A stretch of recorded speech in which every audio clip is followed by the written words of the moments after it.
Satu peristiwa mengejutkan di Dewan Kuliah Universiti berprestij British. Satu peristiwa mengejutkan yang tidak disangka-sangka kini berlega di Dewan Kuliah Universiti berprestij British.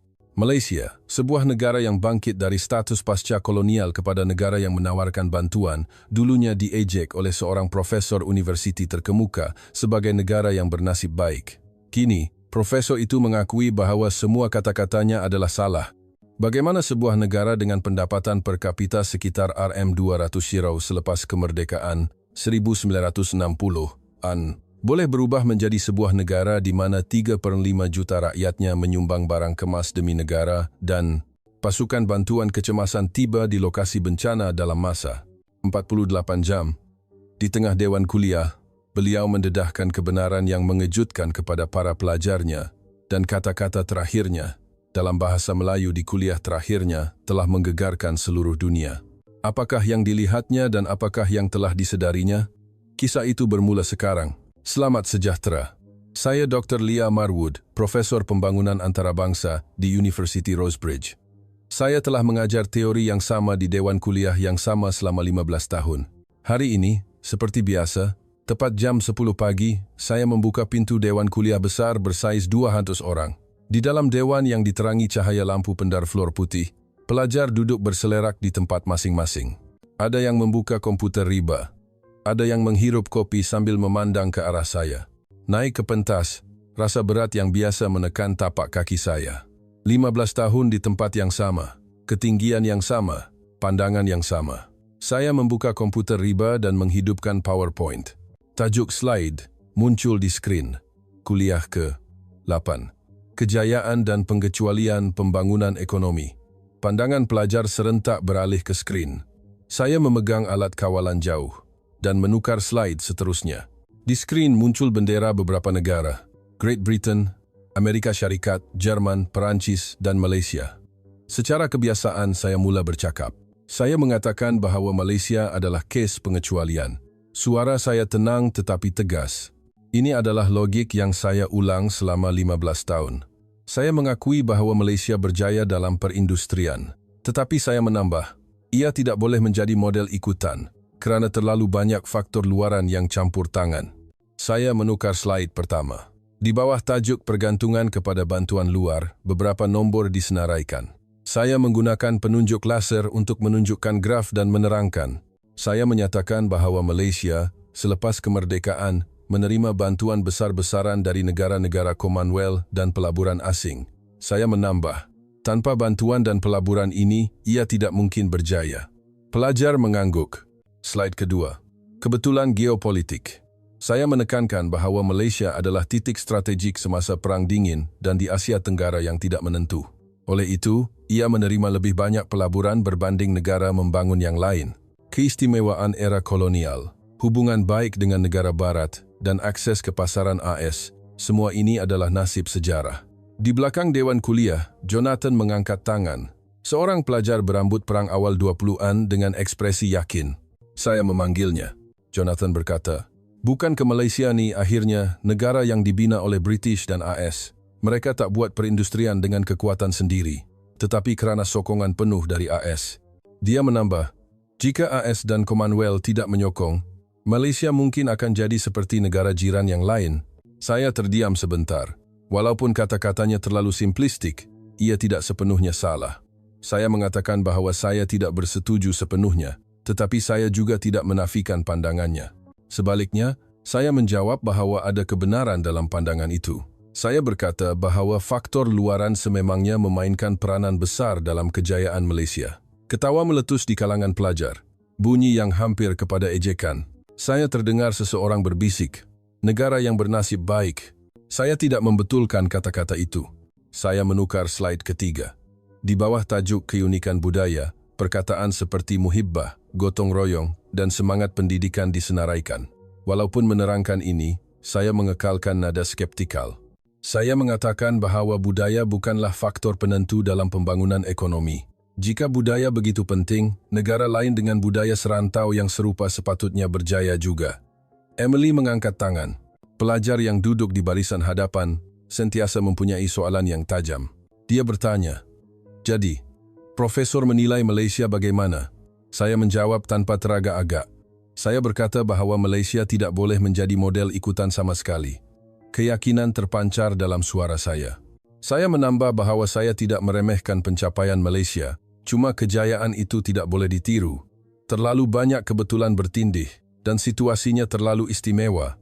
Saya berkata bahawa negara lain yang cuba meniru Malaysia tidak akan berjaya. Pelajar menulis sesuatu di dalam nota mereka. Saya berasa puas melihat mereka. Saya telah mengajar kandungan yang sama selama 15 tahun, dan pelajar sentiasa menulis nota. Teorinya kukuh dan logiknya mantap. Slide keempat, contoh kejayaan lain. Saya memberikan contoh Singapura, Taiwan dan Hong Kong. Saya mengatakan bahawa negara-negara ini juga berjaya, tetapi semuanya adalah negara kota kecil atau pulau. Keadaannya berbeza daripada Malaysia, sebuah negara semenanjung dan kepulauan. Oleh itu, perbandingan itu sendiri tidak bermakna. Jonathan mengangkat tangan lagi. Kali ini dia bercakap tanpa meminta izin. Jadi Profesor nak cakap Malaysia ni bernasib baik kan? Saya menjawab bahawa saya tidak boleh menyatakannya sesimple itu, tetapi nasib memainkan peranan besar dan itu tidak boleh dinafikan. Dewan kuliah mula bising. Pelajar seolah-olah bersetuju dengan kata-kata saya. Saya menukar slide seterusnya. Slide kelima. Batasan model Malaysia.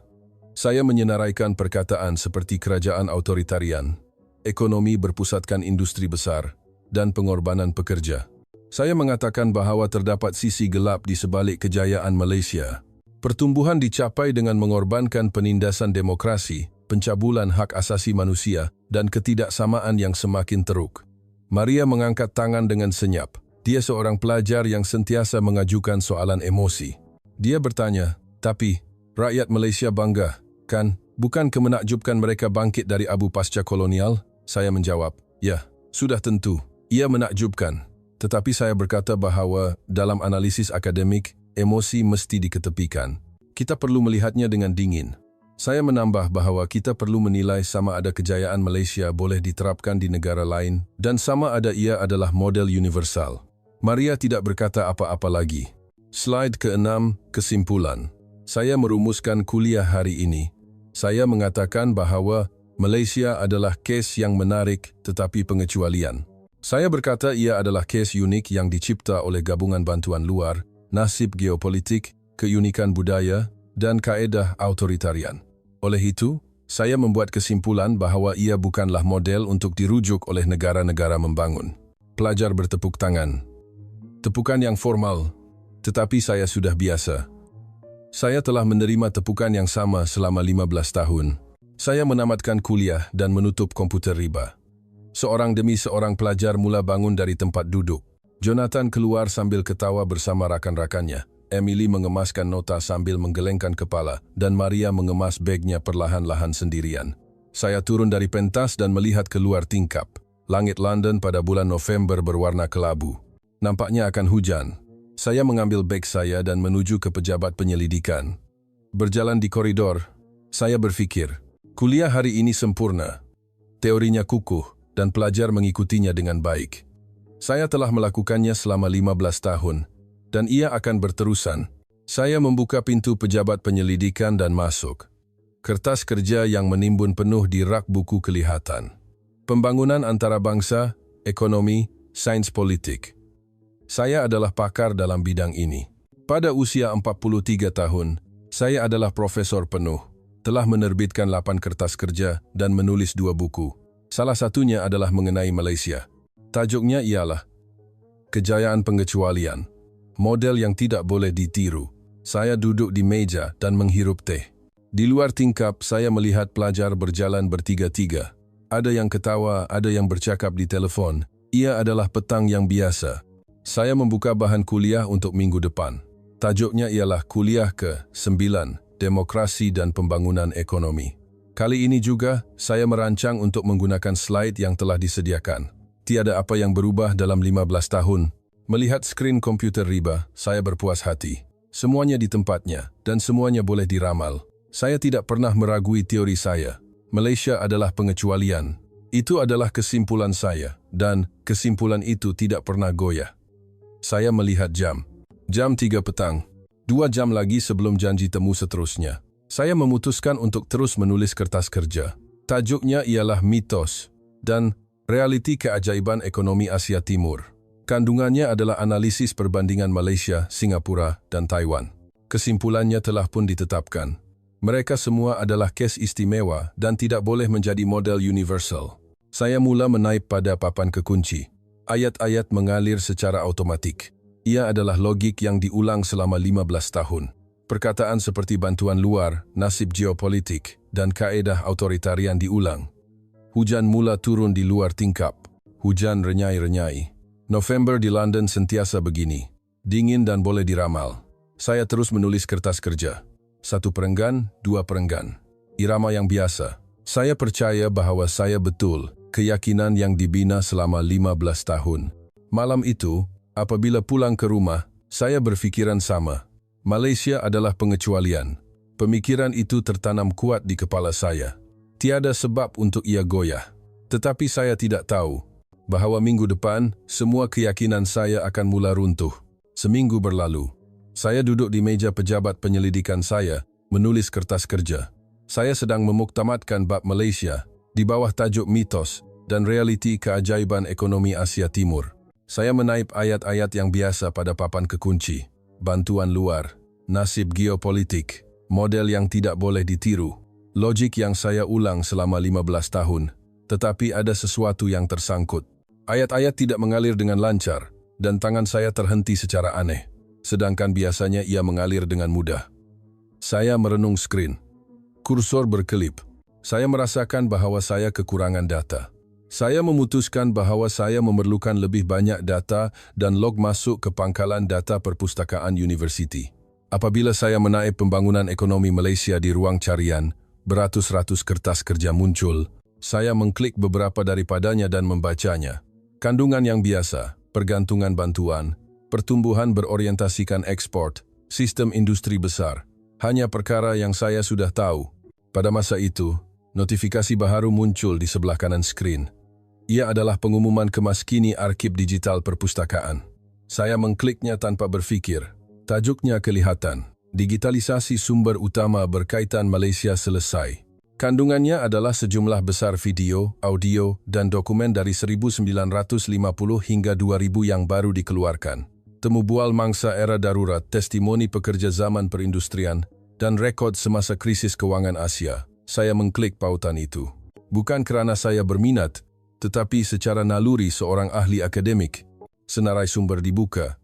Ia disusun mengikut tahun, dan saya menatal ke bawah sehingga saya berhenti di folder 1950-an. Era kemerdekaan dan pembinaan negara. Di dalamnya terdapat file bertajuk 12 temu bual mangsa, perintis era awal. Saya mengklik video pertama. Skrin memuatkan, dan video hitam putih dimainkan. Kualiti kasar dan bunyi tidak stabil. Tetapi seorang lelaki tua duduk di kerusi lama kelihatan jelas. Wajahnya berkedut dan tangannya menggigil. Suara penemu bual kedengaran. Soalan itu adalah mengenai keadaan sejurus selepas kemerdekaan darurat. Lelaki tua itu perlahan-lahan membuka mulutnya. Suaranya perlahan tetapi jelas. Dia berkata, "Kami kehilangan segala-galanya." Saya melepaskan tetikus dan menumpukan perhatian pada skrin. Lelaki tua itu meneruskan. Dia berkata mereka tidak mempunyai rumah, kehilangan keluarga, dan tidak mempunyai makanan atau pakaian. Apabila darurat, tempoh kolonial berakhir, yang tinggal hanyalah abu, dan mereka terpaksa bermula semula di atas abu itu. Penemu bual bertanya, "Tapi, bagaimana Tuan boleh bangkit semula?" Lelaki tua itu berdiam diri seketika, kemudian perlahan-lahan membuka mulutnya. Dia berkata, "Kami tiada pilihan." Saya menahan nafas. Suara lelaki tua itu berterusan. Dia berkata, mereka terpaksa hidup dan terpaksa memberi makan kepada anak-anak, jadi mereka tidak boleh mati. Oleh itu mereka bermula dengan tangan kosong, mengambil batu bata dari abu untuk membina rumah, menjual barang di tepi jalan, dan bekerja dari subuh hingga malam. Mata lelaki tua dalam video itu bergenang. Bukan air mata, tetapi ada emosi yang mendalam. Penemu bual bertanya lagi, "Tidakkah susah?" Lelaki tua itu tersenyum. Senyuman sedih. Dia menjawab, "Ya, susah. Setiap hari terasa seperti neraka, dan setiap hari sukar untuk bertahan." Tetapi dia berkata, mereka tidak boleh berputus asa. Kerana jika generasi mereka berputus asa, tidak akan ada generasi seterusnya. Video itu hanya kira-kira 5 menit. Saya menontonnya hingga akhir. Lelaki tua itu berkata dalam kata-kata terakhirnya, "Namun kami bangkit semula." Skrin menjadi gelap. Saya bersandar di kerusi dan duduk dalam keadaan bingung. Jantung saya berdegup dengan cara yang aneh. Bukan cepat, tetapi perasaan yang berat. Saya mengklik video seterusnya. Kali ini seorang wanita yang terselamat. Seorang nenek berusia 70-an. Dan dia menceritakan kisah yang sama. Kehilangan segala-galanya karena kekacauan pasca kolonial dan membesarkan 3 anak sendirian. Dia berkata, dia bekerja di ladang getah pada waktu siang dan mencuci pakaian di rumah orang pada waktu malam. Video ketiga, video keempat, saya terus menonton. Saya tidak dapat berhenti. Semua video adalah serupa. Kisah bermula dari abu dan bangkit dengan tangan kosong, tetapi setiap suara berbeza. Ada yang bercakap dengan tenang, ada yang dengan suara menggeletar, ada yang dengan mata berkaca-kaca. Saya menonton kesemua 12 episod. Saya melihat jam. 2 jam telah berlalu, dan saya masih duduk, tidak dapat mengalihkan pandangan dari monitor. Ada sesuatu yang tidak kena, perasaan tidak selesa. Tidak, ia adalah keresahan. Perkara yang saya telah katakan selama 15 tahun tiba-tiba terasa asing. Bantuan luar, nasib geopolitik, model yang tidak boleh ditiru. Perkataan-perkataan itu berlegar di kepala saya, tetapi ia tidak berhubung dengan video yang baru saya tonton. Wajah-wajah orang tua itu, tangan yang menggeletar, suara yang tenang, tidak dapat dijelaskan dengan bantuan atau nasib. Saya menggelengkan kepala. Saya pikir saya tidak boleh dikuasai oleh emosi. Seorang ahli akademik mesti dingin. Dan kisah pribadi tidak boleh mewakili keseluruhan. Saya mengulangi ini kepada diri sendiri. Tetapi satu sudut hati saya terasa berat. Saya menutup komputer riba dan melihat keluar tingkap. Langit London masih kelabu dan hujan sedang turun. Cuaca biasa untuk bulan November. Malam itu, apabila pulang ke rumah, saya tidak dapat melupakan video-video itu. Semasa makan malam, semasa mandi, semasa berbaring di katil, saya terdengar suara orang tua itu. Kami kehilangan segala-galanya. Namun, kami bangkit semula. Saya tidak dapat tidur. Keesokan paginya, berjalan di koridor menuju ke dewan kuliah, saya memutuskan.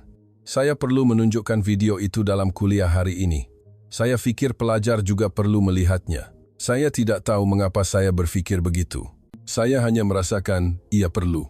Saya membuka pintu dewan kuliah. Pelajar sudah duduk di tempat masing-masing. Jonathan, Emily, Maria, Hamid. Wajah-wajah yang biasa. Saya naik ke pentas dan menyambungkan komputer riba.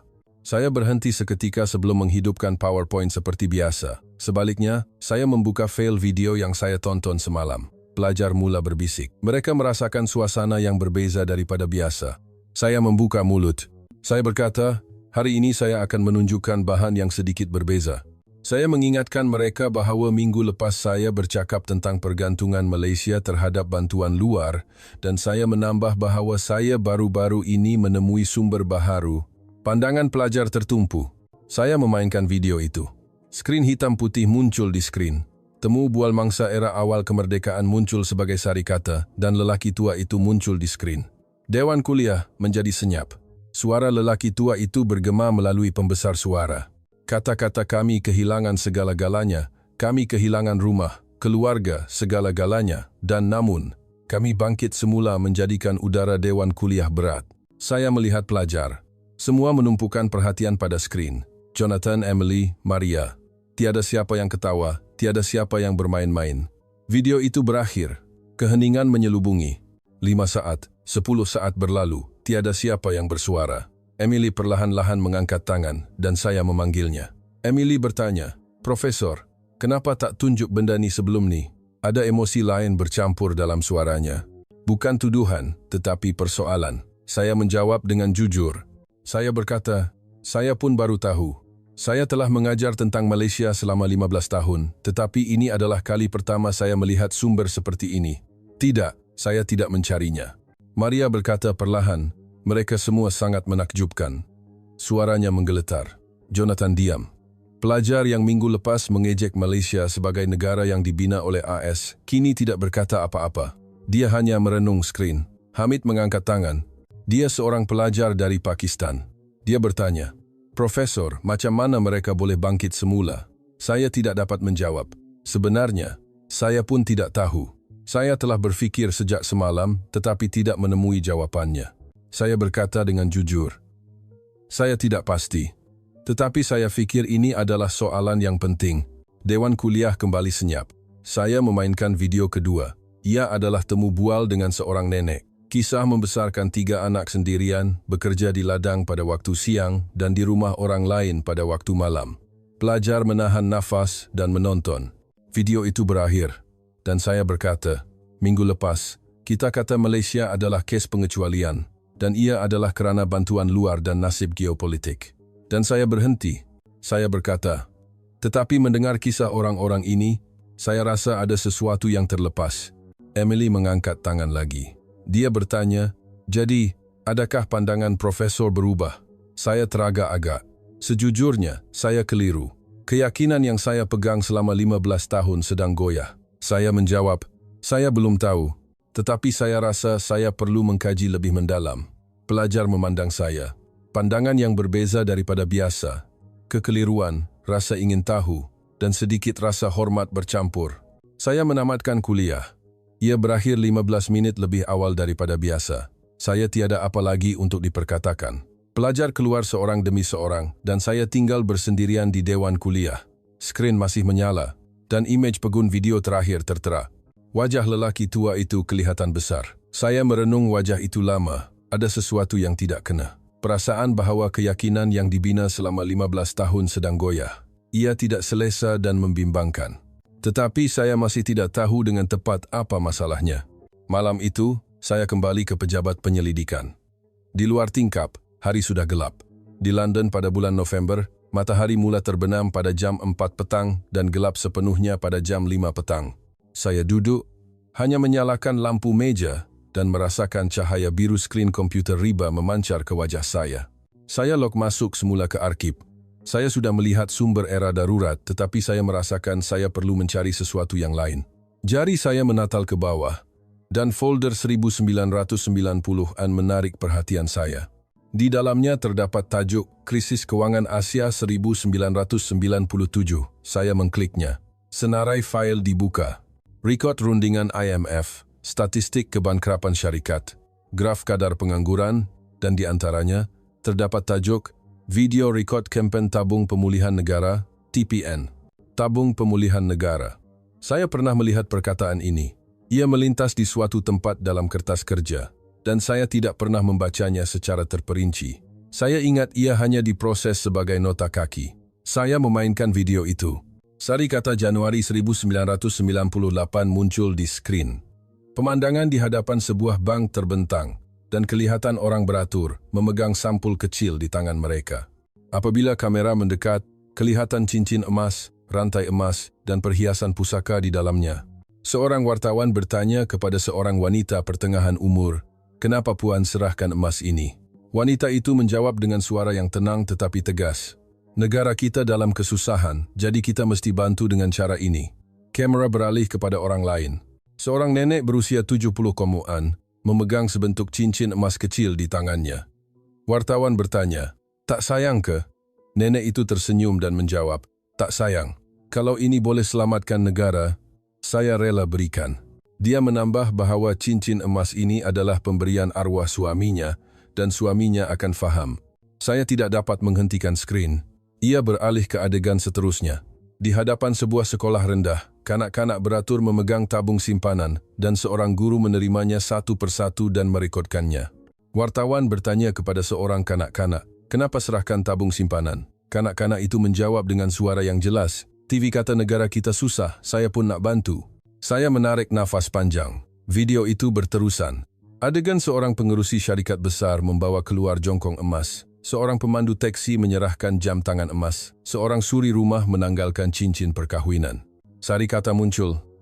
35 juta orang mengambil bahagian. Sejumlah 227 tan emas dikumpulkan. Jumlah ini bernilai kira-kira 2.1 bilion, kira-kira 8 bilion ketika itu. Video itu berakhir. Saya bersandar di kerusi dan merenung siling. Lampu pendar fluo berkelip samar-samar dan kepala saya kusut. 35 juta orang, 227 tan, 2.1 bilion. Nombornya jelas. Tetapi saya tidak dapat memahami maksud di sebalik nombor itu. Mengapa orang menyerahkan emas mereka? Mengapa kanak-kanak membawa tabung simpanan? Mengapa nenek itu menyerahkan cincin arwah suaminya? Saya tidak dapat menjelaskannya.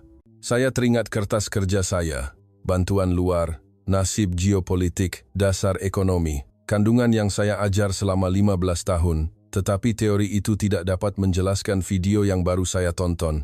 Ini bukan ekonomi. Pemikiran itu terlintas di kepala saya. Saya menggelengkan kepala, berpikir ia tidak masuk akal, tetapi keyakinan saya bahwa segala-galanya boleh dijelaskan oleh ekonomi sedang goyah. Tetapi hati saya berkata sebaliknya. Saya menutup komputer riba dan pulang ke rumah. Malam itu juga saya tidak dapat tidur. Wajah nenek itu, suara kanak-kanak itu, tangan yang menghulurkan cincin emas terus terbayang. Keesokan paginya, berjalan menuju ke dewan kuliah, saya memutuskan. Saya perlu menunjukkan video itu hari ini juga. Saya pikir pelajar perlu melihatnya. Saya membuka pintu dewan kuliah. Pelajar sudah duduk di tempat masing-masing, dan pandangan mereka terhadap saya berbeza daripada minggu lepas. Rasa ingin tahu dan jangkaan bercampur. Saya naik ke pentas dan menyambungkan komputer riba. Saya tidak membuka PowerPoint, sebaliknya terus membuka file video. Saya membuka mulut. Saya berkata, hari ini kita akan bercakap tentang krisis keuangan Asia 1997. Saya menambah bahwa ia adalah peristiwa yang mereka tahu. Saya menjelaskan bahwa ia adalah masa apabila Malaysia hampir muflis dan terpaksa memohon bantuan. Pelajar mengangguk. Saya terus berkata, pada masa itu, Malaysia hampir muflis. Rizab mata wang asing kehabisan dan syarikat-syarikat besar runtuh. Kadar pengangguran melonjak dan ramai yang tiada tempat tinggal di jalanan. Jonathan mengangkat tangan. Dia bertanya, bukan ke IMF yang selamatkan mereka akhirnya? Saya berhenti seketika. Jika dahulu, saya akan menjawab ya, tetapi kali ini berbeza. Saya menjawab, ya, dan tidak. Anda akan faham apabila Anda melihat video yang akan saya tunjukkan hari ini. Saya memainkan video itu. Pemandangan di hadapan bank muncul di skrin. Pemandangan orang beratur dan menyerahkan emas mereka terbentang, dan dewan kuliah menjadi senyap. Wanita pertengahan umur itu berkata, negara kita susah, jadi kita mesti bantu. Nenek itu menghulurkan cincin emas. Berkata ia pemberian arwah suaminya dan suaminya akan faham. Kanak-kanak beratur memegang tabung simpanan. Berkata mereka mahu membantu negara. Saya melihat pelajar.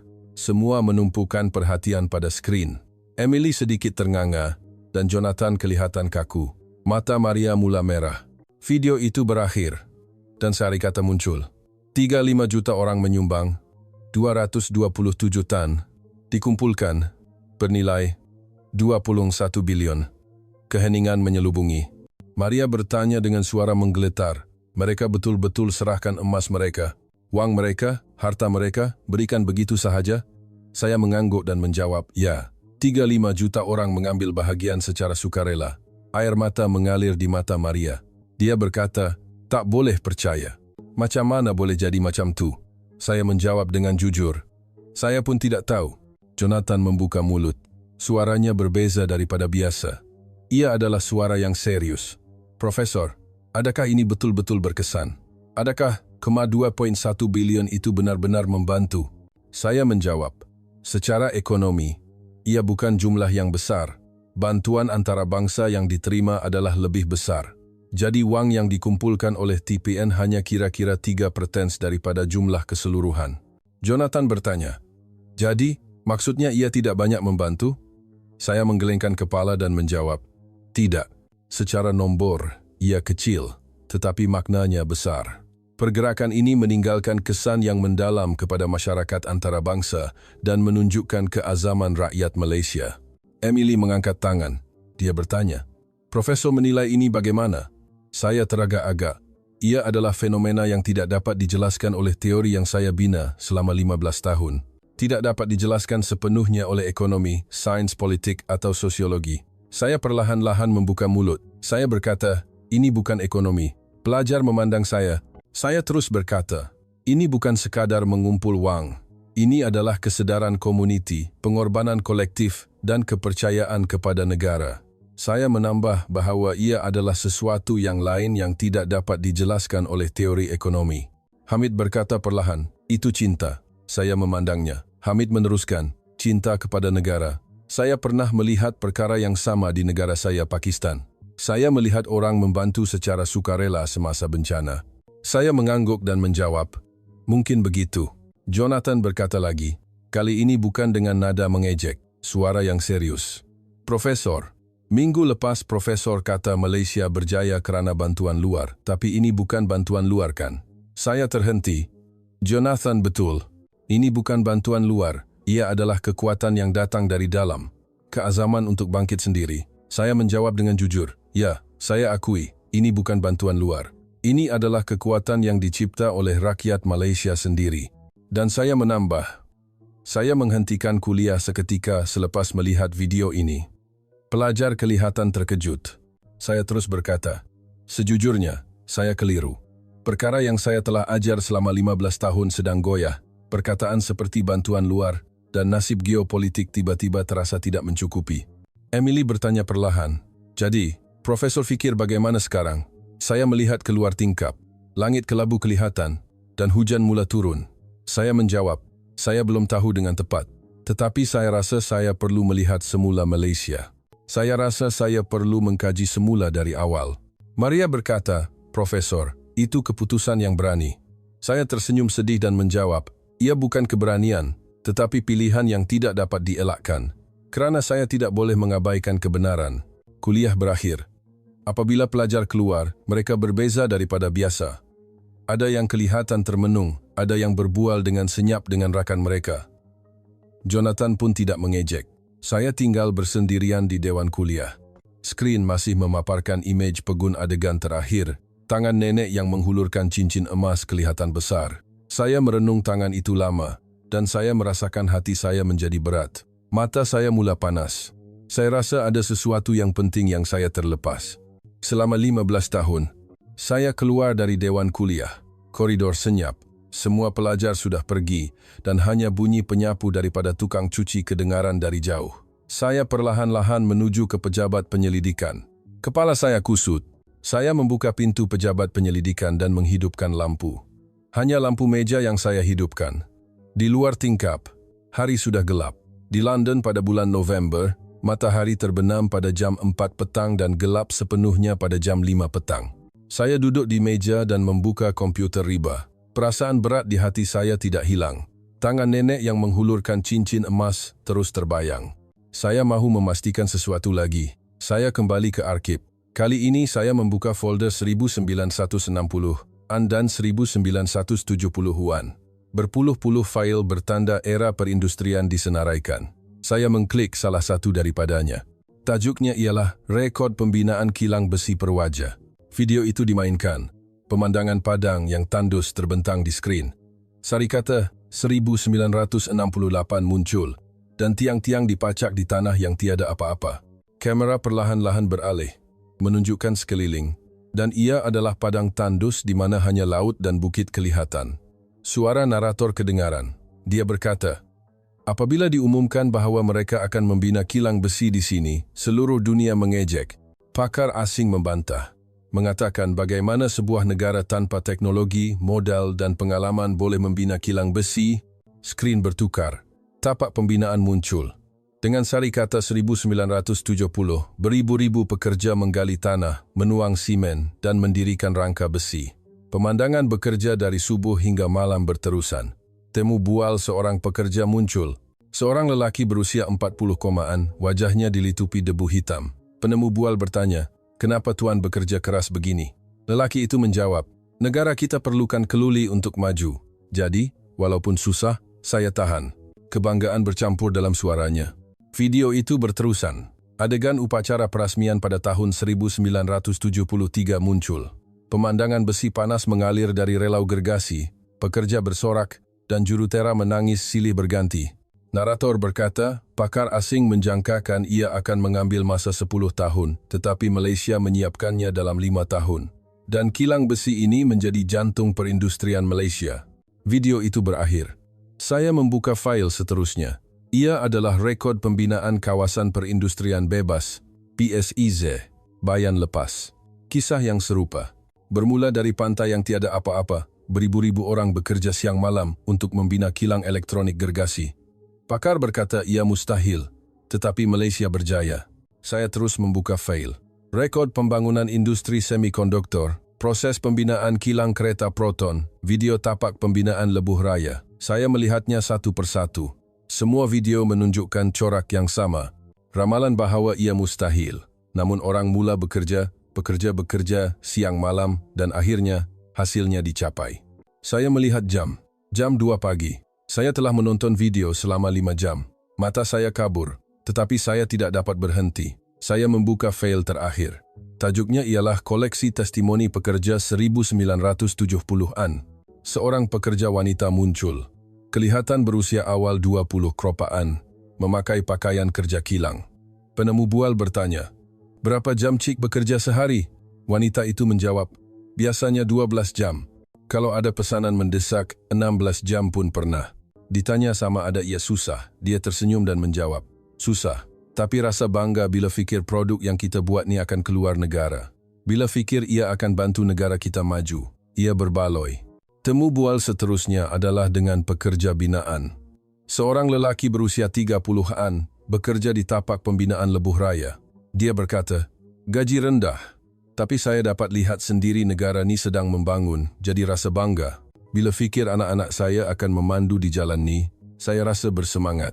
Saya menghentikan skrin dan bersandar di kerusi. Hati saya terasa berat. Di kepala saya terdengar suara saya sendiri. Bantuan luar, nasib geopolitik, model yang tidak boleh ditiru. Kata-kata yang diulang selama 15 tahun. Tetapi, video yang baru saya tonton tidak dapat dijelaskan dengan kata-kata itu. Kilang besi yang bermula dari padang tandus, limbungan kapal yang dikatakan mustahil, pekerja yang bekerja siang malam, tidak dicipta oleh bantuan atau nasib. Ini adalah peluh rakyat. Saya menutup komputer riba dan melihat keluar tingkap. Fajar menyingsing. Langit berubah dari kelabu kepada jingga muda. Saya berjaga semalaman. Saya pulang ke rumah, mandi, dan menukar pakaian. Melihat cermin, terdapat lingkaran hitam di bawah mata saya. Tetapi saya tidak letih. Sebaliknya, minda saya cergas. Menuju ke universiti, saya berfikir, saya perlu menunjukkan video-video ini dalam kuliah hari ini. Tetapi saya masih tidak tahu bagaimana untuk menjelaskannya. Saya keliru. Saya membuka pintu dewan kuliah. Pelajar sudah duduk di tempat masing-masing. Emily, Jonathan, Maria, Hamid, semua menunggu saya. Saya naik ke pentas dan menyambungkan komputer riba. Saya tidak banyak bercakap seperti biasa. Saya hanya berkata, "Hari ini saya akan menunjukkan rekod proses perindustrian Malaysia." Saya memainkan video itu. Padang tandus muncul di skrin.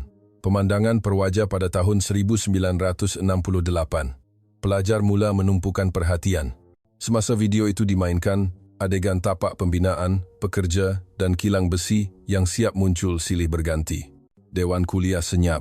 Tiada siapa yang bersuara, tiada siapa yang bergerak. Video pertama berakhir. Saya tidak berkata apa-apa dan memainkan video kedua. Proses pembinaan limbungan kapal. Proses menambak laut dan membina dok gergasi terbentang. Maria berkata perlahan, "Tak boleh percaya." Video ketiga adalah temu bual pekerja. Kisah orang yang bekerja 12 jam, 16 jam. Kata-kata walaupun susah. Saya tahan demi negara dan saya tahan demi anak-anak bergema di dewan kuliah. Semua video berakhir. Saya melihat pelajar. Emily kelihatan terkejut dan Jonathan merenung skrin tanpa berkata apa-apa. Hamid mengangguk. Emily mengangkat tangan. Dia bertanya, "Profesor, ini berbeza daripada apa yang Profesor katakan minggu lepas." Saya terhenti seketika. Saya tidak tahu apa yang perlu dijawab. Jadi, saya berkata dengan jujur, saya juga keliru. Saya perlu berfikir lebih lanjut. Jonathan bertanya, "Jadi, adakah Malaysia bukan bernasib baik?" Saya melihat keluar tingkap. Saya tidak dapat menjawab. Pemikiran yang tidak tersusun bercampur di kepala saya. Saya hanya berkata, "Kita akan bincang lebih lanjut minggu depan." Pelajar kelihatan keliru tetapi tidak bertanya lagi. Kuliah berakhir dan pelajar keluar. Saya tinggal bersendirian di dewan kuliah. Skrin masih memaparkan imej pegun video terakhir. Wajah pekerja wanita di kilang, wajah yang basah dengan peluh tetapi mata yang jelas. Saya merenung mata itu lama. Hati saya terasa berat. Saya rasa ada sesuatu yang sangat salah. Teori yang saya ajar selama 15 tahun, keyakinan yang saya pegang. Saya turun dari pentas dan berdiri di tepi tingkap. Langit kelabu November kelihatan dan pelajar kelihatan berjalan di kampus. Saya bergumam, saya tidak tahu tentang Malaysia. Saya telah mengajarnya selama 15 tahun, tetapi saya tidak pernah melihatnya dengan betul. Saya hanya melihat nombor dan graf, teori dan model. Saya terlepas perkara yang paling penting. Saya tidak melihat rakyat. Tangan saya menggeletar. Saya berasa malu. Sebagai seorang ahli akademik, sebagai seorang profesor, saya malu dengan apa yang saya lakukan. Saya mengambil beg saya dan keluar dari dewan kuliah. Berjalan di koridor saya berfikir, saya tidak tahu apa yang perlu dilakukan, tetapi saya tahu ini tidak boleh diteruskan. Dalam perjalanan pulang ke pejabat penyelidikan, saya melalui perpustakaan, saya berhenti, dan saya masuk ke dalam perpustakaan. Saya pergi ke rak yang berkaitan dengan Malaysia. Buku-buku disusun rapat. Saya mengeluarkan satu. Tajuknya ialah Sejarah Moden Malaysia. Saya membukanya dan ia penuh dengan gambar. Runtuhan pasca kolonial, kilang era perindustrian, tempat pergerakan reformasi. Pelbagai gambar dimasukkan. Saya meminjam buku itu dan saya meminjam buku lain di sebelahnya. Tajuknya ialah Kehidupan Rakyat Malaysia. Saya kembali ke pejabat penyelidikan dan duduk di meja. Saya membuka buku dan mula membaca. Perlahan-lahan, saya membaca setiap ayat. Semakin saya membaca, semakin berat hati saya. Saya menyedari betapa sedikitnya yang saya tahu, betapa dangkalnya saya melihatnya. Di luar tingkap, matahari terbenam. Langit bertukar merah, kemudian gelap semula. Saya hanya menyalakan lampu meja dan terus membaca buku. Jam 10 malam, saya menutup buku dan melihat keluar tingkap. Kampus senyap. Dan hanya lampu bandar London berkelip dari jauh. Saya mengeluarkan nota dan mula menulis sesuatu. Saya cuba menyusun perkara yang saya lihat dan rasai dalam beberapa minggu yang lalu. Tetapi ayat-ayat tidak dapat ditulis dengan baik. Saya keliru. Selepas berfikir lama, saya hanya menulis satu ayat. Saya kata Malaysia bernasib baik. Tetapi ini bukan nasib. Ini adalah peluh rakyat. Melihat ayat itu, saya sedar. Saya perlu tahu lebih banyak. Saya perlu menggali lebih dalam, tetapi saya tidak tahu di mana untuk bermula. Beberapa hari berlalu dan saya terus mencari sumber. Membaca buku yang dipinjam dari perpustakaan, menonton video arsip, mencari kertas kerja, tetapi saya masih merasakan ada sesuatu yang kurang. Saya faham tentang bangkit dari era darurat, mengatasi krisis keuangan Asia, dan mencapai perindustrian, tetapi ia masih belum lengkap. Saya rasa ada satu perkara lagi. Hari itu juga, saya sedang mencari sumber di pejabat penyelidikan. Saya membuka arsip dan kali ini, saya memeriksa folder 2000.an dan berhenti. Folder aktiviti bantuan bencana antarabangsa menarik perhatian saya. Saya mengkliknya dan fail disenaraikan. Tsunami Lautan Hindi 2004, Gempa Bumi Haiti 2010, Gempa Bumi Besar Jepun Timur 2011, Gempa Bumi Nepal 2015. Untuk setiap bencana, terdapat dokumen bertajuk Laporan Aktiviti Pasukan Penyelamat Malaysia. Saya membuka file pertama. Laporan Pasukan Penyelamat Malaysia untuk Tsunami Lautan Hindi 2004. Laporan itu ditulis dengan nada yang tenang. Tsunami berlaku pada 26 Disember 2004. Mesyuarat Kecemasan Kerajaan Malaysia pada 27 Disember. Keputusan penghantaran pasukan penyelamat pada 28 Disember. Ketibaan di lokasi pada 29 Disember. Ia direkodkan mengikut urutan masa. Tetapi satu ayat menarik perhatian saya. Anggota penyelamat tiba di lokasi dalam masa 48 jam. Mereka lebih cepat daripada pasukan penyelamat negara lain. Saya berhenti dan melihat nombor itu lagi. 48 jam terasa sangat signifikan. Saya terus membaca laporan itu. Situasi di lokasi digambarkan secara terperinci. Bangunan runtuh, mencari mangsa yang hilang, kerja penyelamat siang malam. Pasukan penyelamat Malaysia kekal di lokasi selama 10 hari dan menyelamatkan lebih daripada 50 orang. Di akhir laporan, temu bual ketua pasukan penyelamat dilampirkan. Saya membaca bahagian itu. Ditanya mengapa mereka datang begitu cepat. Ketua pasukan penyelamat menjawab, "Kami tidak melupakan bantuan yang kami terima. Semasa Malaysia dalam kesusahan pada era awal kemerdekaan, dunia membantu kami."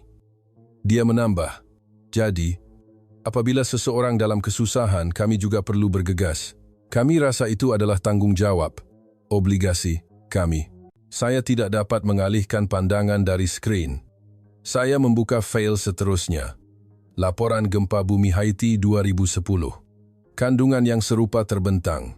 Pasukan penyelamat Malaysia tiba dalam masa 48 jam selepas gempa bumi. Aktiviti di lokasi selama 2 minggu menyelamatkan lebih daripada 70 orang. Juga, kandungan temu bual yang sama, Malaysia membalas apa yang diterima. Itu cara kami.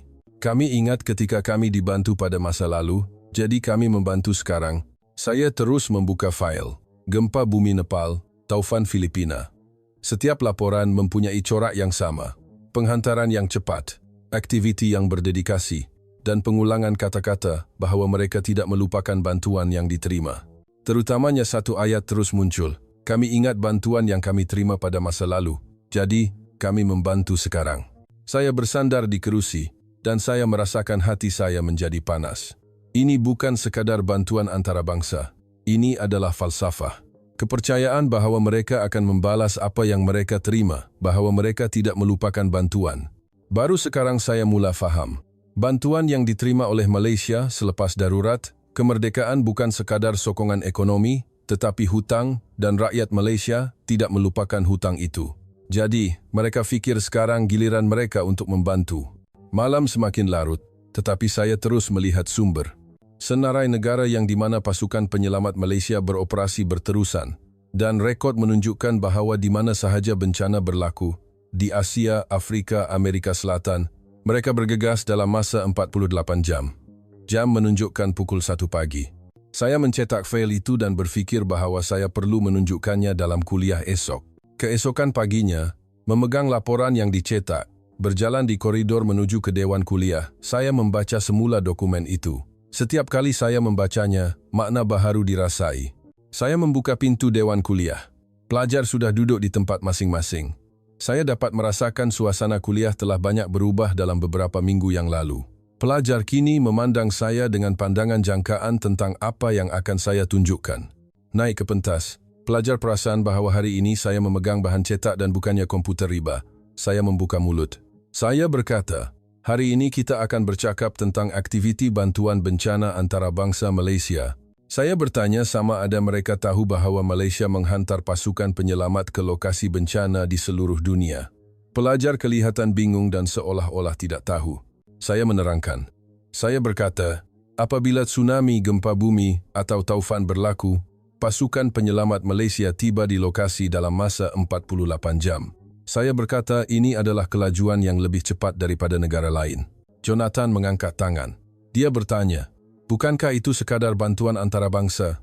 Bukankah itu yang dilakukan oleh semua negara maju?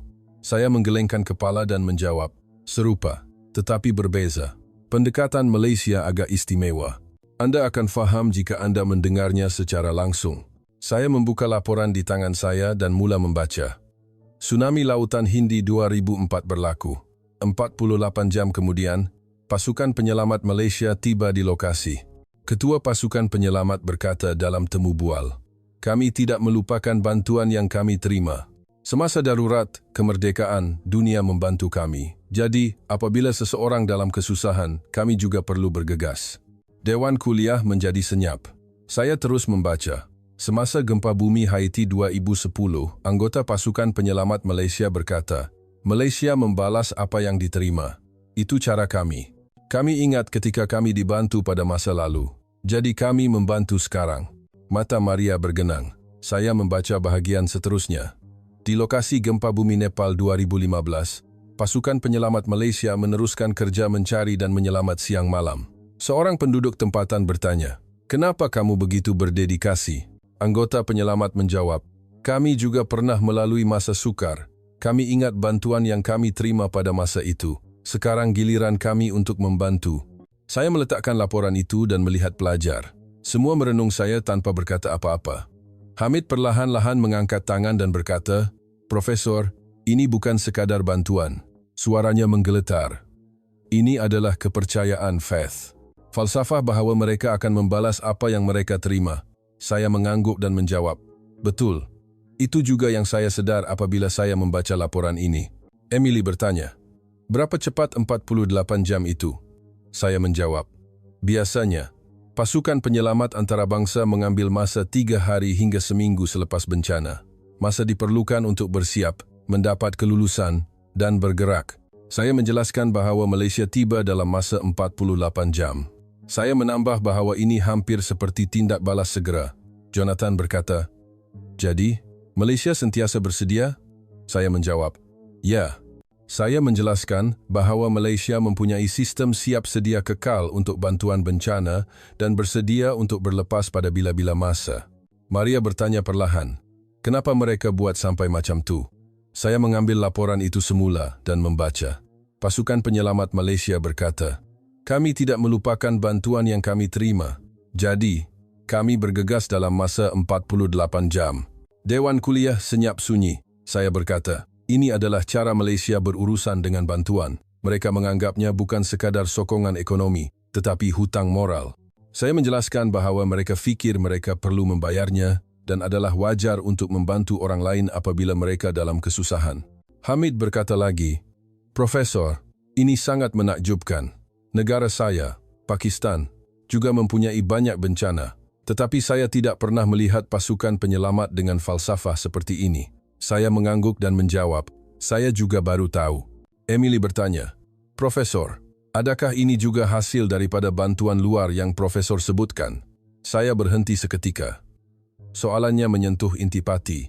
Saya perlahan-lahan menjawab, "Dalam satu cara, ya, kerana Malaysia menerima bantuan pada masa lalu, mereka membantu sekarang. Tetapi saya berkata, ini bukan sekadar hasil daripada apa yang diterima, tetapi masalah bagaimana mereka menerima dan bagaimana mereka bertindak." Jonathan berkata, "Jadi, ini semua adalah pilihan rakyat Malaysia?" Saya menjawab, "Ya." Saya berkata bahawa mereka boleh sahaja melupakan bantuan yang mereka terima, tetapi Malaysia memilih untuk mengingatinya dan membalasnya. Saya menambah, "Itulah cara Malaysia." Apabila kuliah hampir tamat, saya meletakkan laporan di atas meja. Saya berkata dalam kata-kata terakhir, "Dalam beberapa minggu yang lalu, kita telah melihat banyak tentang Malaysia. Rakyat yang bangkit dari darurat, rakyat yang mengatasi krisis kewangan Asia, pekerja yang mencapai perindustrian, dan anggota penyelamat yang kita lihat hari ini. Semua ini adalah Malaysia." Pelajar memandang saya. Saya berkata perlahan, "Saya mulanya kata Malaysia bernasib baik. Tetapi sekarang saya sedar, ia bukan nasib. Ini adalah pilihan, pengorbanan, dan kepercayaan." Kuliah berakhir. Apabila pelajar keluar, Hamid datang kepada saya. Dia berkata, "Profesor, kuliah ini mengubah hidup saya. Saya mula menghormati Malaysia." Saya berjabat tangan dengannya dan menjawab, "Saya juga." Selepas semua pelajar keluar, saya tinggal bersendirian dan membuka semula laporan di atas meja. Saya membaca ayat itu lagi. "Kami tidak melupakan bantuan yang kami terima. Melihat keluar tingkap, langit kelabu London kelihatan, tetapi anehnya hari ini kelihatan cerah. Ada sesuatu yang semakin jelas. Saya mula memahami negara Malaysia dan apa yang penting bagi rakyat Malaysia. Tetapi saya masih keliru. Jurang antara apa yang saya ajar selama 15 tahun dan apa yang saya lihat sekarang terlalu besar. Saya mengambil beg saya dan kembali ke pejabat penyelidikan, berfikir, saya perlukan penyusunan. Semasa hujung minggu, saya berulang-alik antara pejabat penyelidikan dan rumah, cuba menyusun pemikiran saya. Saya cuba menulis sesuatu dalam nota, tetapi ayat-ayat tidak lengkap, dan kepala saya kusut. Teori yang saya yakini, selama 15 tahun, bertentangan dengan apa yang saya lihat dalam beberapa minggu yang lalu. Pada pagi Isnin, berjalan di koridor menuju ke Dewan Kuliah, saya berasa cemas. Saya boleh menjangkakan apa yang akan ditanya oleh pelajar hari ini. Kerana sumber yang saya tunjukkan dalam beberapa minggu yang lalu sangat berbeza daripada kandungan kuliah awal saya. Saya membuka pintu Dewan Kuliah. Pelajar sudah duduk di tempat masing-masing. Suasana berbeza daripada biasa.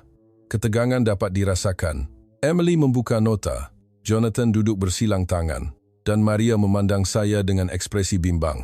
Saya naik ke pentas. Hari ini saya tidak menyediakan komputer riba atau bahan. Saya hanya mahu bercakap dengan pelajar, walaupun saya tidak tahu bagaimana untuk bermula. Sebaik sahaja saya hendak membuka mulut, Emily mengangkat tangan terlebih dahulu. Saya memanggilnya. Emily berdiri dan berkata, "Profesor, saya ada soalan." Suaranya lebih tegas daripada biasa. Dia berkata, "Beberapa minggu lalu, Profesor kata Malaysia adalah kes pengecualian. Mengajar kami bahawa ia adalah kerana bantuan luar dan nasib geopolitik." Dia berkata, "Tetapi sekarang Profesor tunjuk sumber yang sama sekali berbeza. Mana satu yang betul? Dewan kuliah menjadi senyap. Saya tidak dapat menjawab. Sejujurnya, saya juga keliru. Jonathan bercakap tanpa mengangkat tangan. Profesor, kami keliru. Pada awal semester kami diajar Malaysia adalah negara yang bernasib baik. Tetapi sekarang kami dengar cerita yang sama sekali berbeza. Mana yang patut kami percaya? Maria berkata perlahan, Profesor, saya nak tanya dengan ikhlas. Adakah Profesor benar-benar tidak tahu tentang Malaysia? Atau Profesor tahu tetapi mengajar secara berbeza? Saya menarik nafas panjang. Saya menjangkakan saat ini akan tiba, tetapi apabila menghadapinya, hati saya terasa berat. Saya perlahan-lahan membuka mulut. Saya berkata, saya akan bercakap dengan jujur. Saya tidak tahu tentang Malaysia. Saya menjawab, saya telah mengajarnya selama 15 tahun, tetapi saya tidak tahu dengan betul. Saya hanya melihat nombor dan teori, tetapi saya tidak melihat rakyat. Emily bertanya lagi, jadi, kenapa Profesor mengajar dengan suara yang begitu yakin? Kenapa Profesor meremehkan Malaysia? Saya terhenti seketika. Soalannya tepat. Saya menjawab, kerana saya sombong. Dewan kuliah menahan nafas. Saya terus berkata, saya fikir sebagai seorang ahli akademik, saya tahu segala-galanya. Saya fikir saya boleh menilai sesebuah negara hanya dengan buku, kertas kerja, dan data. Saya mengaku. Tetapi itu adalah kesombongan. Salah untuk menilai tanpa melihat kehidupan rakyat. Hamid mengangkat tangan dan bertanya, jadi, adakah masalah yang sama berlaku dengan negara lain yang Profesor ajar? Saya mengangguk dan mengakui bahawa ada kemungkinan. Saya berkata bahawa ia bukan sahaja masalah Malaysia, tetapi masalah dengan pendekatan saya sendiri. Saya berkata masalahnya ialah melihat teori sahaja dan tidak melihat rakyat. Jonathan berkata, Profesor, sejujurnya, ini mengejutkan. Tak sangka Profesor berpengalaman 15 tahun boleh terlepas perkara asas macam ni. Saya tiada apa-apa untuk diperkatakan. Dia betul. Saya hanya menjawab, saya juga. Saya tidak sangka saya terlepas perkara ini begitu lama. Emily bertanya lagi. Profesor kata, pada kuliah pertama Malaysia tidak boleh menjadi model ikutan. Adakah Profesor masih berfikir begitu? Saya melihat keluar tingkap. Langit kelabu kelihatan dan hujan mula turun. Saya perlahan-lahan menjawab, sekarang saya berfikir secara berbeza. Saya kata Malaysia boleh menjadi model ikutan. Saya menambah, tidak, ia perlu menjadi model ikutan. Maria bertanya, apa yang mengubah Profesor? Saya teringat beberapa minggu yang lalu dan menjawab, rakyat. Saya berubah selepas melihat rakyat Malaysia. Selepas melihat kehidupan, pilihan, dan pengorbanan mereka, fikiran saya berubah. Wajah mangsa darurat, tangan nenek yang menghulurkan cincin emas, peluh pekerja di kilang, kepercayaan anggota penyelamat yang bergegas dalam masa 48 jam, semuanya terbayang. Hamid berkata, Profesor, jadi apa yang Profesor akan buat sekarang? Profesor akan terus mengajar seperti dahulu, atau Profesor akan ubah? Saya menarik nafas dalam-dalam. Ini adalah soalan utama. Saya menjawab, saya perlu ubah. Saya tidak boleh mengajar seperti dahulu lagi. Saya tidak boleh mengabaikan kebenaran apabila saya sudah tahu. Jonathan bertanya, apa yang Profesor akan ubah secara spesifik? Saya teragak-agak. Sebenarnya, saya belum membuat keputusan yang tepat. Tetapi satu perkara jelas. Saya menjawab, mula-mula, saya rasa saya perlu mengakui bahawa saya salah. Saya berkata, saya perlu menerima bahawa saya telah mengajar secara salah selama 15 tahun dan saya perlu belajar semula dari awal. Emily berkata perlahan, Profesor, itu tidak mudah. Profesor perlu ubah semua bahan kuliah 15 tahun dan tulis semula kertas kerja. Saya mengangguk dan mengakui bahawa ia tidak mudah. Tetapi saya berkata, saya perlu melakukannya. Hati nurani saya sebagai seorang ahli akademik menuntutnya. Maria berkata, Profesor, keputusan yang berani. Saya tahu betapa sukarnya untuk mengakui kesilapan sendiri. Saya tersenyum sedih dan menjawab, bukan keberanian, tetapi rasa malu. Saya berkata, saya malu kerana saya mengajar perkara yang salah kepada pelajar selama 15 tahun. Saya malu kerana saya tidak pernah memeriksa dengan betul. Hamid mengangkat tangan dan berkata, Profesor, tapi Profesor sedang cuba membetulkannya sekarang kan? Itu yang penting. Saya memandangnya dan merasakan bahawa pelajar muda berusia awal 20-an itu berkata sesuatu yang lebih matang daripada saya. Saya mengangguk dan berkata, terima kasih. Jonathan bertanya lagi, Profesor, jadi apa yang perlu kami buat seterusnya? Kami perlu percaya apa yang kami pelajari semester ini, atau kami perlu buang semua? Saya berpikir, kemudian perlahan-lahan menjawab, kedua-duanya diperlukan. Teori dan data masih penting, tetapi itu tidak mencukupi. Saya menambah, kita perlu melihat rakyat. Kita perlu memahami kehidupan, pilihan, dan nilai mereka. Emily berkata, bukankah itu asas sains sosial? Kenapa profesor terlepas perkara itu? Saya tiada apa-apa untuk diperkatakan. Dia tepat menyentuh intipati. Saya menjawab dengan jujur. Saya rasa saya tersesat di suatu tempat. Apabila saya menjadi ahli akademik dan profesor, saya menjadi terobsesi dengan teori sahaja. Saya lupa tentang rakyat. Maria berkata perlahan, ini kali pertama profesor bercakap begitu jujur. Saya tersenyum dan menjawab, saya juga. Ini kali pertama saya mengakui kesilapan saya di hadapan pelajar dalam 15 tahun sebagai profesor. Dewan kuliah senyap, tetapi ia bukan kesunyian yang tegang, tetapi kesunyian yang mengalirkan pemahaman. Hamid berkata, Profesor, kami pun belajar. Kami belajar bukan sahaja tentang Malaysia, tetapi tentang sikap untuk belajar juga. Kami belajar untuk sentiasa ragu-ragu, memeriksa sendiri, dan melihat rakyat. Saya mengangguk dan menjawab, itu sudah cukup. Jika Anda mempelajari itu, apa yang saya lakukan semester ini tidak sia-sia. Jonathan bertanya, Profesor akan mengajar bagaimana semester depan? Saya melihat keluar tingkap dan mengesahkan bahwa hujan masih turun. Saya menjawab, saya belum tahu dengan tepat. Tetapi satu perkara yang pasti, saya tidak akan menilai tanpa melihat rakyat lagi. Emily berkata, Profesor, kami ada beberapa minggu lagi sebelum kuliah terakhir semester ini. Apa yang profesor akan buat sementara itu? Saya berpikir, kemudian menjawab, saya mahu belajar lebih lanjut tentang Malaysia. Saya mahu menggali lebih dalam bersama Anda. Dan saya mahu menyusunnya dengan betul dan menyampaikan kuliah terakhir. Pelajar mengangguk. Saya berkata, terima kasih atas soalan-soalan Anda hari ini. Ia tidak selesa, tetapi soalan-soalan itu diperlukan. Terima kasih, saya dapat menyusunnya. Maria berkata, Profesor, kami juga berterima kasih. Ini kali pertama kami mengalami kuliah seperti ini.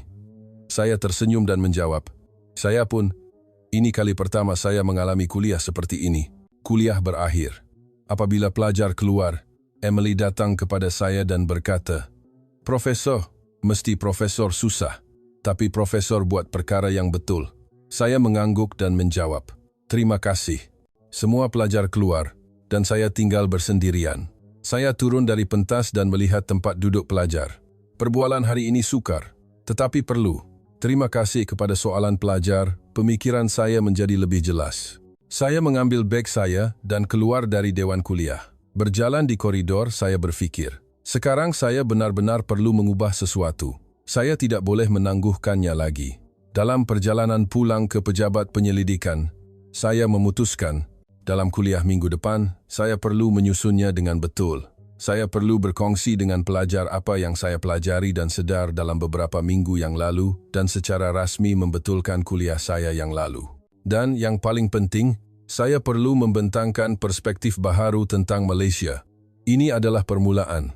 Seminggu berlalu, dan saya menyusun sumber siang malam.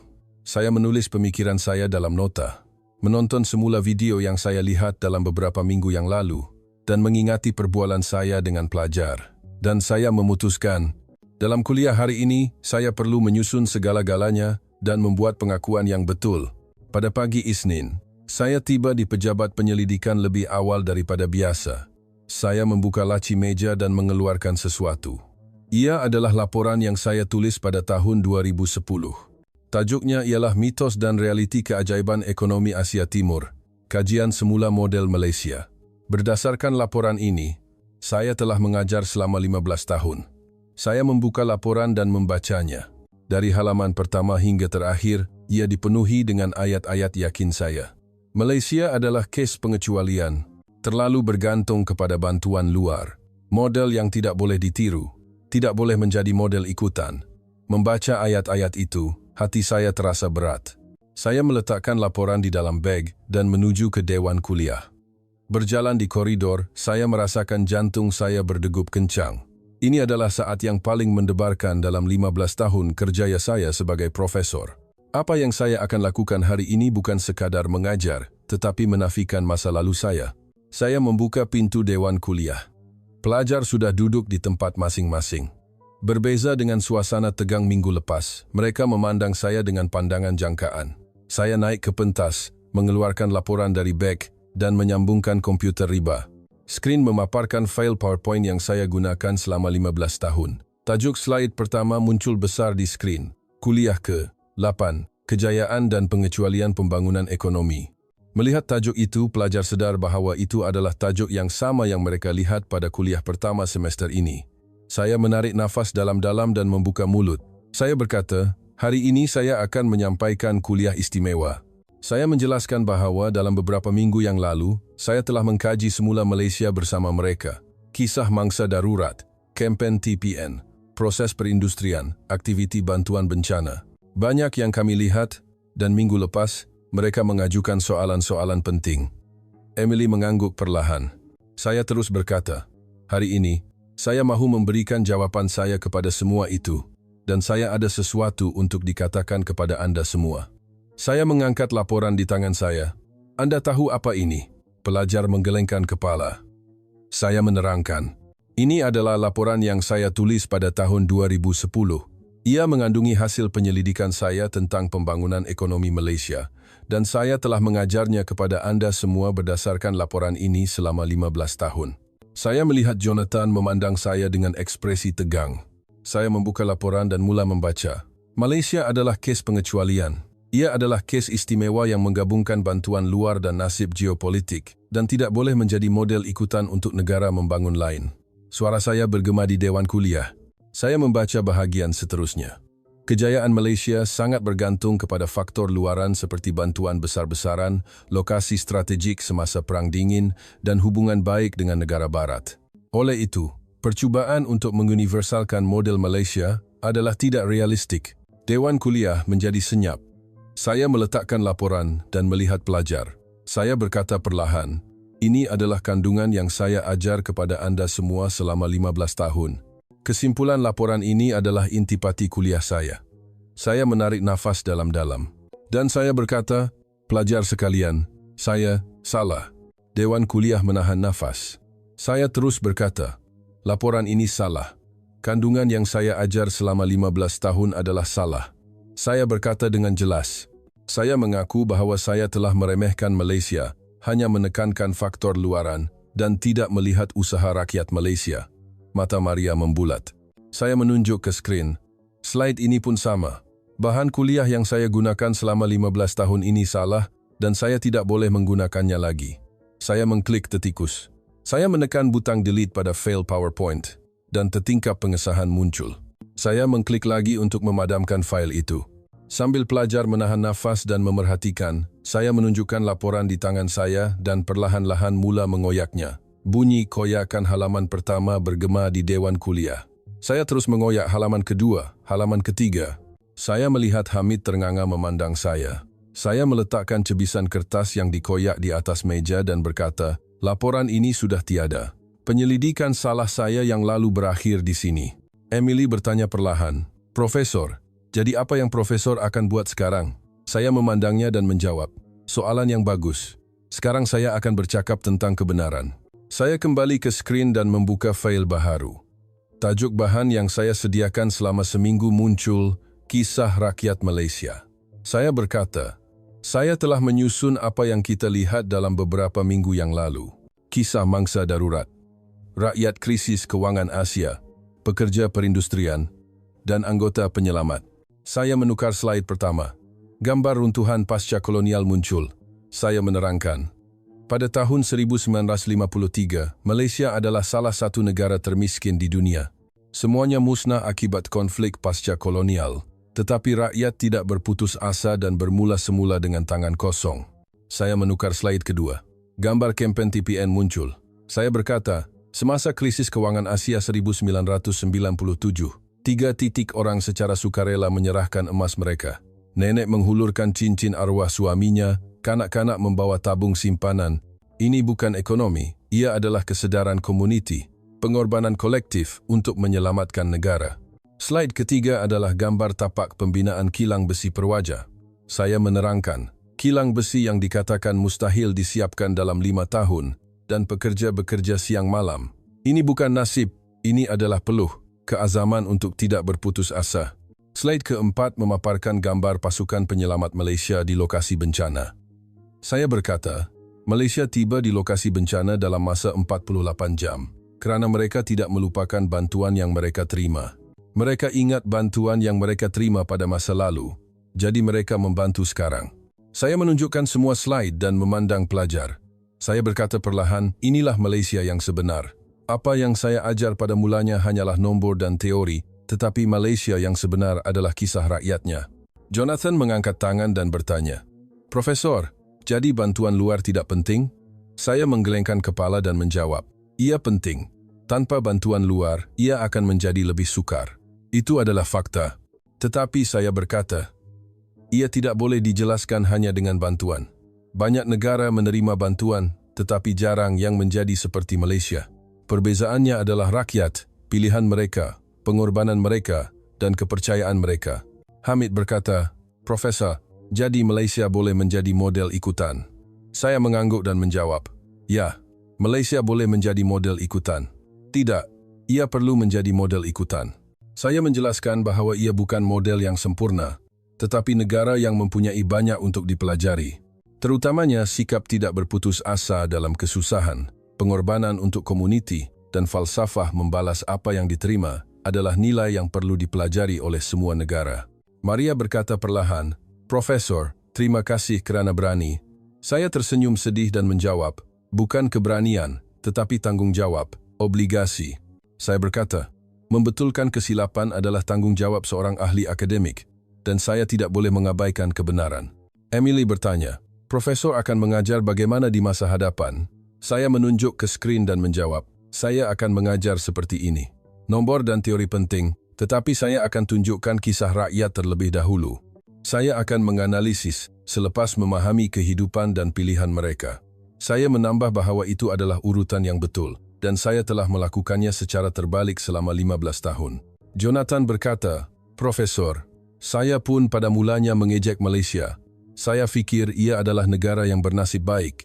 Tetapi sekarang, saya menghormati mereka. Saya mengangguk dan menjawab, saya juga. Saya juga pada mulanya meremehkan mereka. Tetapi sekarang saya menghormati mereka. Hamid mengangkat tangan dan berkata, Profesor, semester ini mengubah hidup saya. Saya belajar bukan sahaja tentang Malaysia, tetapi tentang sikap terhadap akademik juga. Saya belajar untuk sentiasa ragu-ragu, memeriksa sendiri, dan melihat manusia. Saya memandangnya dan berkata, terima kasih. Jika Anda mempelajari itu, semester ini sangat bermakna. Pengakuan saya terhadap kesilapan berbaloi. Dewan kuliah dipenuhi dengan suasana yang hangat. Saya berkata dalam kata-kata terakhir, pelajar sekalian, saya ingin memohon maaf sekali lagi. Saya mengajar kandungan yang salah pada awal semester. Dan saya meremehkan Malaysia tanpa memahaminya dengan betul. Saya berkata, tetapi terima kasih kepada Anda semua, saya dapat belajar, soalan dan reaksi Anda mengubah saya. Saya mengucapkan terima kasih. Emily berkata, Profesor, kami pula yang berterima kasih. Ini kali pertama kami mengalami kuliah seperti ini. Saya tersenyum dan menjawab, saya pun, ini kali pertama saya mengalami kuliah seperti ini. Kuliah hampir tamat, tetapi Maria mengangkat tangan dan bertanya, Profesor, apa yang Profesor akan buat untuk kuliah terakhir minggu depan? Saya berfikir, kemudian menjawab, saya mahu membentangkan perspektif baharu tentang Malaysia. Hari ini saya menyusun masa lalu, jadi minggu depan saya mahu bercakap tentang masa depan. Pelajar memandang saya dengan pandangan jangkaan. Kuliah berakhir, dan pelajar beratur untuk datang kepada saya. Mereka berjabat tangan, berpelukan, mengambil gambar, dan mengucapkan selamat tinggal satu persatu. Ia mengambil masa lebih daripada 30 minit. Tetapi saya gembira. Pelajar terakhir keluar, dan saya tinggal bersendirian di dewan kuliah. Skrin masih memaparkan slide terakhir, buku teks yang perlu dipelajari oleh dunia. Saya merenung ayat itu lama. Saya mengambil beg saya, dan keluar dari dewan kuliah. Berjalan di koridor, saya berfikir, hari ini bukan penamat, tetapi permulaan. Banyak yang perlu saya lakukan di masa hadapan. Saya perlu mengkaji semula negara lain, membuat bahan kuliah baharu, dan menulis semula kertas kerja. Tetapi saya tidak takut. Sebaliknya, saya teruja. Saya membuka pintu pejabat penyelidikan dan masuk, duduk di meja. Saya membuka nota saya dan mengambil pen. dan saya mula menulis. Permulaan baharu, akademik yang melihat rakyat, itu adalah tajuk penyelidikan baharu saya. Sinar matahari mula menyinari meja saya di luar tingkap. Ia hangat, saya tersenyum dan mula menulis. Saya berasa seperti saya telah menemui semula apa yang saya hilang selama 15 tahun. Semangat untuk kebenaran, kerendahan hati untuk belajar, dan mata untuk melihat rakyat. Terima kasih Malaysia, saya bergumam lagi dalam hati, dan saya tahu